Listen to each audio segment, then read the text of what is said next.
어째 공부는 잘하고 있습니까? 이정민입니다.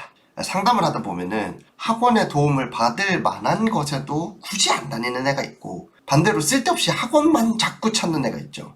물론 뭐 이런 애가 있으면 저런 애도 있겠죠. 사실 질문을 조금 더 풀어드리면요, 학원 보내는 거 좋아, 그래. 근데 가서 애가 이제 열심히 바짝 좀 잘하고 그럼 좋은데, 그냥 가가지고 애들이랑 적당히 놀기만 하다가 쌤들이랑 친목질만 하다가 이제 그냥 이런 식으로 왔다 갔다만 하다가 오는 거예요. 본인 의지로 뭘 해야 되는데 답답한 거지 좀. 이 학원에서 애한테 그냥 이제 애 부담되지 않는 선에서 적당히 이렇게 챙겨주니까 애가 그냥 편하게 이제 받아 먹어버릇한다라고 하죠. 이게 무슨 의미가 있나. 뭐 엄청 빡빡한 학원도 아니고, 오히려 애가 편안하게 어떤 성적 같은 것만 올리는 요령만 알게 되는 거 아니냐, 이런 생각을 이제 부모님도 하게 됩니다. 잘하면은 이런 질문이 나올 리가 없어요. 잘하면 안 아까워요. 저는 이제 학원을 운영하지 않습니까? 그래서 제가 이런 종류의 어떤 많은 애들한테 물어봤어요. 공통된 이야기가 있습니다. 학원에 가면 편하니까 간대요. 근데 이게 그렇게 나쁜 말은 아니에요. 왜냐면 애 입장에서 어디 뭐 PC방이 더 편할 수도 있고, 놀러가는 게 더 편할 수도 있고, 서면 길바닥이 편할 수도 있고, 그런데 아유 이게 어디야 이런 생각으로 이제 학원, 아유 그래 학원이라도 가, 이렇게 보면 이제 좀 엄청 다행스러운 일이긴 한데, 근데 우리나라는 이제 학원이라는 문화가 굉장히 발달하면서 많은 영역들을 이렇게 건들고 있죠. 그 영역 중에 하나가 학원에서 애들이랑 친목을 하게 되는 거, 그 다음에 선생, 그러니까 어른을 보면서 마음의 안정을 얻는 거, 그리고 보육, 이런 점들이 있거든요. 공통적으로 애들이 마음의 안정을 얻는다는 거예요. 그러다 보니까 이런 학생들이 주로 선택하는 학원의 종류가 동네별로 조금 정해져 있게 됐습니다. 이런 종류의 시장이 형성됐다고 보시면 돼요. 이런 학원들이 어떤 학원들이냐면, 일단 숙제가 많지 않고 빡세지 않으면서도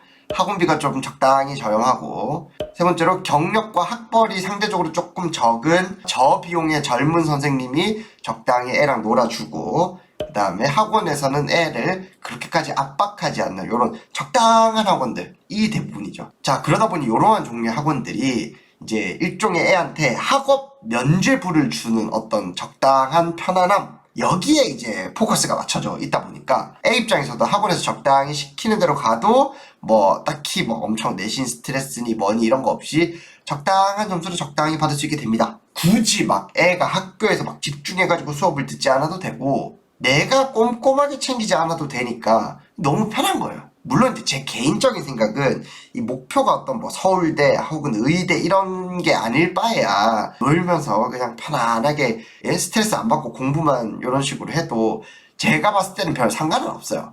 근데 제가 걱정하는 포인트는요, 이런 일종의 좀 안일한 태도가 어떤 인생 전체를 관통하는 가치관이 될까봐, 남한테 도움받는 인생이 너무 거기에 물들어 버릴까봐, 이런 게 조금 걱정된다 이 말이죠.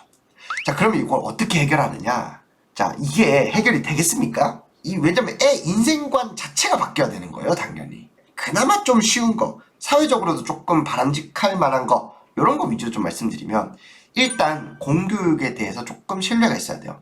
이게 뭔 소리냐? 중학교 시험은요, 영수 뭐 이런 거 정도 제외하면은 학교 수업만 잘 따라가도 만점에 가까운 점수가 꽤 쉽게 나옵니다. 아이 뭐 특출한 애들만 그렇겠지 이렇게 생각하실 수도 있는데, 아니에요. 우리 그 어른들 학창시절 때만 생각해봐도 학교에서 그냥 수업을 집중해서 듣는 애가 몇이나 있었냐 생각해보면 거의 없죠. 근데 요새는 더 그래요. 애초에 학교쌤에 대한 공경심 자체가 좀 많이 줄어들기도 했고, 그 다음에 선행도 많이 대중화되다 보니까 아는 애들은 알아서 잘 안 듣고, 그쵸? 중등 내신이 애초에 제1 목표가 아니니까요, 최상위권 입장에서는.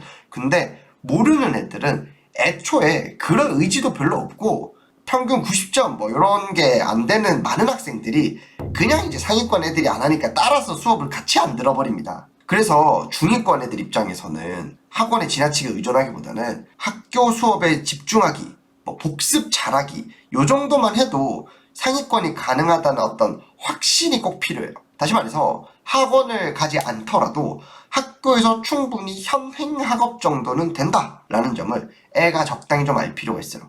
그리고 원래 네가 다니는 학원 그 시간에 좀 더 상위 레벨의 공부를 해야 된다, 물론 목표가 있다면. 없으면 사실 상관없겠지만, 부모님들한테도 좀 드리고 싶은 말씀이 중학교 때 내신은 사실 좀 적당히 좀 망쳐도 됩니다. 중학교 내신에서 중요한 거는 망치고 그냥 끝내는 게 아니라 본인 공부의 철학을 좀 다듬을 필요가 있어요. 이 정도 집중해서 이 정도 공부하면 이 정도 성적이 나오네. 나 과목별로 요게 조금 약하네. 암기가 좀 약하네. 다음에 이렇게 공부해야 되겠네. 시험 기간에 이만큼 설정해야 되겠네.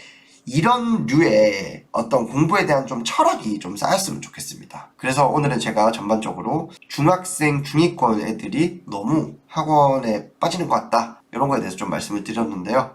학생들한테는 좀 크게 봅시다. 이렇게 이야기를 하고 싶고, 부모님한테는 우리 애가 진짜로 목표를 어떻게 세울 것인지, 동기부여를 어디서 잡을 것인지, 이러한 전반적인 학생 그 자체, 그러니까 인간적인 모습에 조금 더 집중을 해주셨으면 좋겠다. 라는 점을 말씀드립니다. 감사합니다.